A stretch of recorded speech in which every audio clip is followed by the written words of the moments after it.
Voilà, comment tu vas? J'espère que tu vas bien, je suis ravie de te retrouver aujourd'hui. Si tu ne me connais pas, enchantée, je m'appelle Lina Kézard et je suis photographe de portraits de mode en région parisienne. Et sur cette chaîne YouTube, on parle de photos et de retouches, donc je fais des photos challenge, j'essaie de vous apprendre des trucs. Donc si c'est quelque chose qui t'intéresse, n'hésite surtout pas à t'abonner et à cliquer sur la cloche.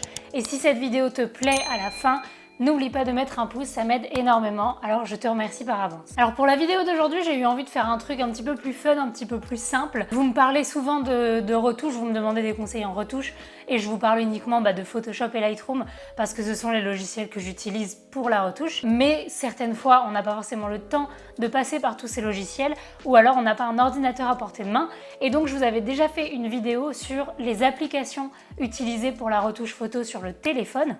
Mais j'ai envie d'essayer de vous faire une retouche photo complète sur le téléphone, chose que je ne fais jamais, pour voir ce que ça donne. Donc je vais m'autoriser à utiliser plusieurs applications pour retoucher la photo au maximum et au mieux. Et je vais retoucher la même photo ensuite sur Photoshop.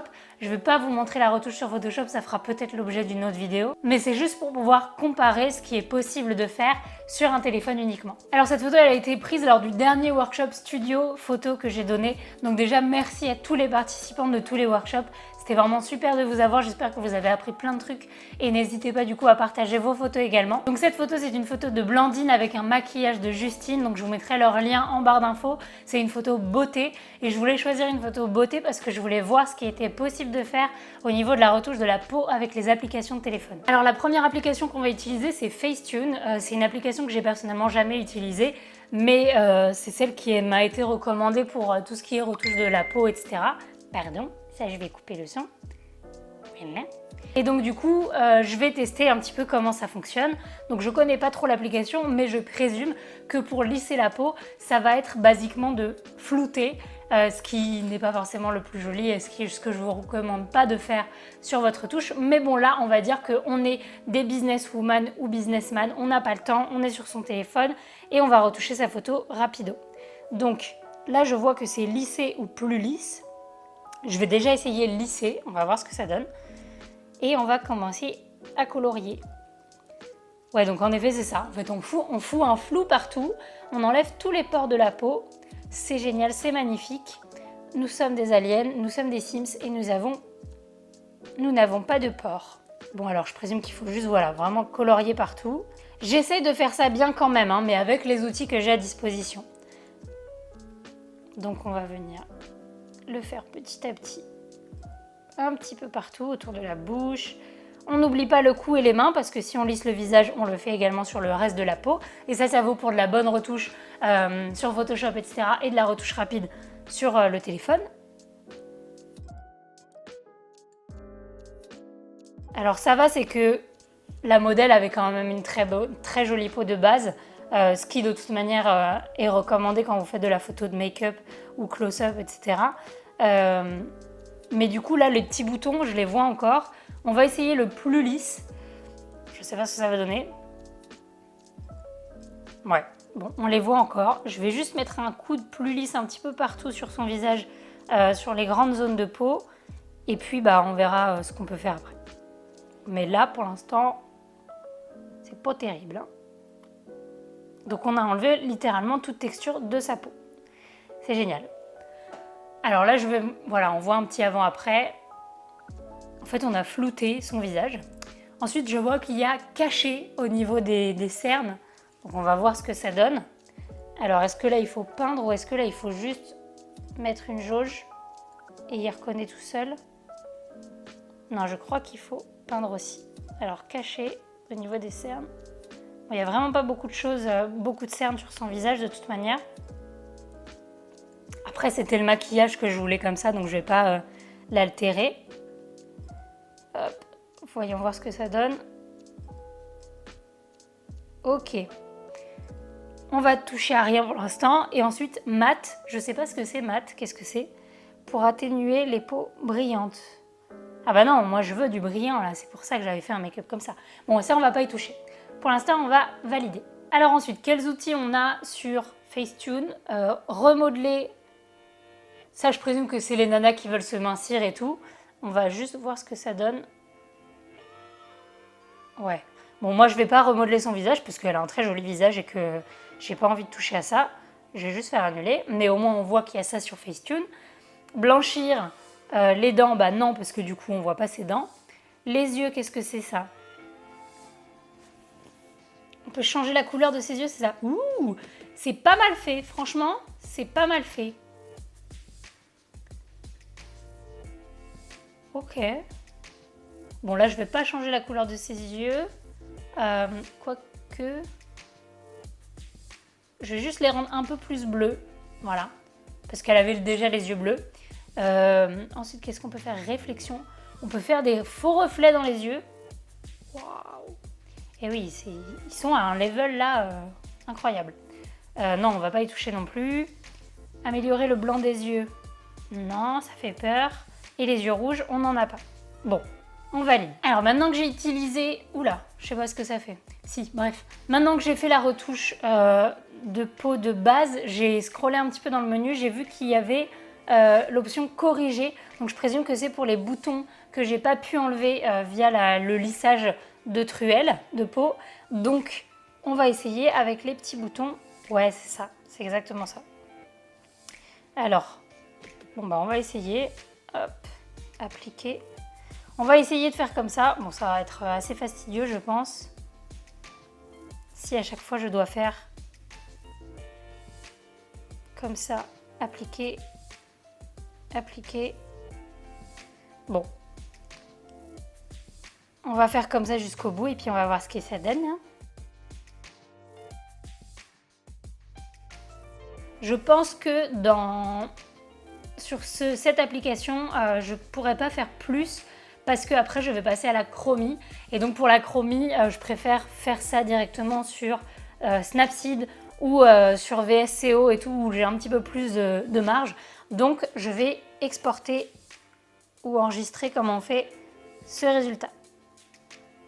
Alors voilà, là j'ai ouvert la photo sur Snapseed. J'aime beaucoup Snapseed pour la retouche chromie quand je dois faire quelque chose de rapide sur mon téléphone après avoir déjà retouché la photo sur Photoshop. Ça m'arrive en fait au moment de poster la photo sur Instagram, je remarque des choses que j'avais pas forcément vues sur mon ordi et j'ai pas le temps de repasser par mon ordinateur ou alors j'ai pas mon ordinateur à portée de main, donc je retouche rapidement sur Snapseed. Donc je vais recommander cette appli pour la chromie. Là en fait il y a déjà des premiers filtres qui sont accessibles. Je sais que je veux garder cette photo en couleur pour le coup parce que je voulais vraiment que ce soit une photo make-up et qu'on se concentre sur le make-up. Donc je vais pas la passer en noir et blanc même s'il y en a quelques-uns ici qui sont bien jolis. Yep. Là, à première vue, le filtre pop ressemble un petit peu au type de retouche que j'aurais pu faire.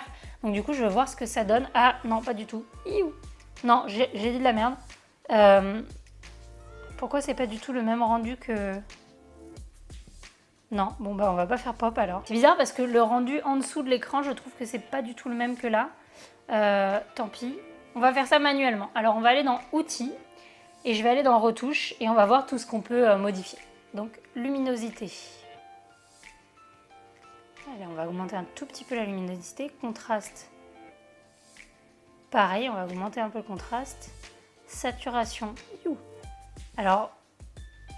J'ai tendance à pas du tout resaturer mes images, donc là je vais pas le faire. Surtout que là je trouve que ça fait très, très cheap. Ambiance. Ambiance, d'accord. Bon, on va faire ça. On va voir ce que ça donne. Ensuite on va faire ton clair. Donc ton clair ça va être les hautes lumières de la peau. Et les ombres, on va les baisser un tout petit peu, tiens. Hop. Chaleur, alors la chaleur, peut-être que je peux mettre un tout petit peu plus chaud. Voilà. On va valider, on va voir ce que ça donne déjà pour l'instant. Bon, pour l'instant c'est très léger, mais c'est pas trop mal. Ensuite, on va aller dans les courbes. On va aller dans les courbes et on va essayer de redonner un tout petit peu de contraste à cette image. Et oui, mais ça le fait trop. C'est pas assez précis du tout en fait. Bon, c'est pas grave. On va valider comme ça. Ensuite, qu'est-ce qu'on va bien pouvoir faire? C'est assez amusant quand même, hein. Même si le résultat me plaît pas du tout, c'est assez marrant. J'aurais bien aimé pouvoir toucher un petit peu aux couches de couleur, mais pas par les courbes du coup. Je je pense que je vais devoir passer sur Lightroom pour faire ça. Donc on va passer à la troisième application, on va faire Lightroom. Donc on va exporter celle-ci, exporter, et on va passer à Lightroom mobile. Alors c'est parti, on est dans Lightroom maintenant. Je vais voir tout ce qui est possible de faire sur la version gratuite de Lightroom là. Alors, moi je voulais aller dans les TSL, mais j'ai pas l'impression que ça y soit. Paramètres prédéfinis. On va voir les paramètres prédéfinis qu'il y a. Non, ils sont pas jolis. En vrai, sur Lightroom mobile, on pourrait exporter ses propres paramètres prédéfinis. Moi, je ne l'ai juste pas encore fait, mais ce serait tout à fait possible. Mais donc là, je vais essayer de faire vraiment avec l'application. On va faire couleur. Ça va être dans couleur. Oui, jackpot. Couleur et c'est dans mélange. Ok, bon. Alors, on va essayer de faire une meilleure retouche de peau avec la teinte saturation. Enfin, avec la TSC. Alors, on va baisser un petit peu la luminance du rouge et du orange pour donner un petit peu de dimension à sa peau. Ok. Ensuite, sa peau, on va la rendre peut-être un petit peu moins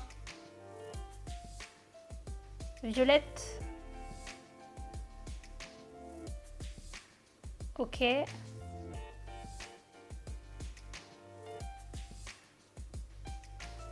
Ouais. On va dire que c'est pas mal. Terminé. Ensuite, on va voir ce qu'on peut faire au niveau de la luminosité. Alors, exposition. Non, ça, je ne veux pas y toucher. En fait, j'aurais peut-être dû passer par Lightroom avant Snapseed parce que c'est peut-être un petit peu plus précis. Mais c'est pas grave.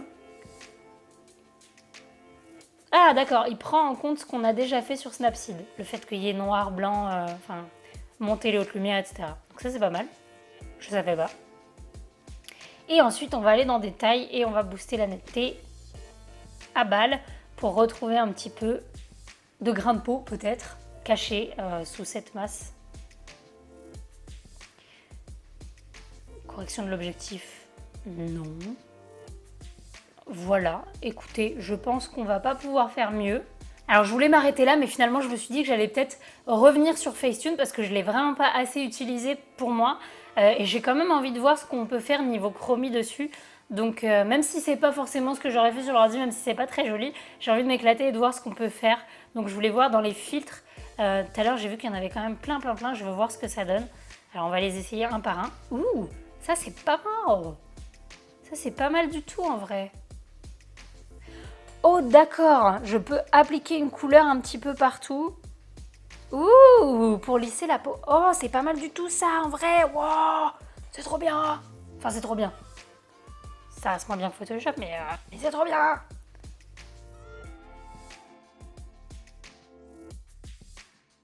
Et bah, sans déconner, c'est vraiment pas mal. Bon bah, là maintenant, je pense qu'on a fini. Donc on va voir l'image finale. Avant-après. Alors voilà ce que ça donne l'image finale avant-après sur téléphone. Je vais vous mettre en plus la comparaison de l'image que j'ai faite sur Photoshop. Donc évidemment sur Photoshop j'ai bien pris mon temps, c'est mon image finale que je vais garder. Donc ça n'a rien à voir. Mais du coup je trouvais ça marrant quand même de comparer les deux, de voir ce qu'on pouvait faire. Sur le téléphone, peut-être que si j'avais pris plus mon temps et que j'avais utilisé d'autres applications, il y aurait eu encore un rendu différent. Donc voilà, dites-moi vous en commentaire quel est votre préféré. J'espère que la majorité va dire quand même que c'est celle avec Photoshop. Je serais vexée sinon, mais c'est pas grave. Et si vous voulez vraiment apprendre à retoucher des photos correctement, à développer votre activité de photographe de portrait et de mode, etc. Je vous rappelle que j'ai lancé une formation en ligne, donc je vous mets le lien en barre d'infos. Si c'est quelque chose qui peut vous intéresser, n'hésitez pas à aller regarder. Voilà, merci d'avoir regardé cette vidéo. N'oubliez pas de mettre un pouce si ça vous a plu. Et comme d'habitude, je vous fais des bisous. Ciao!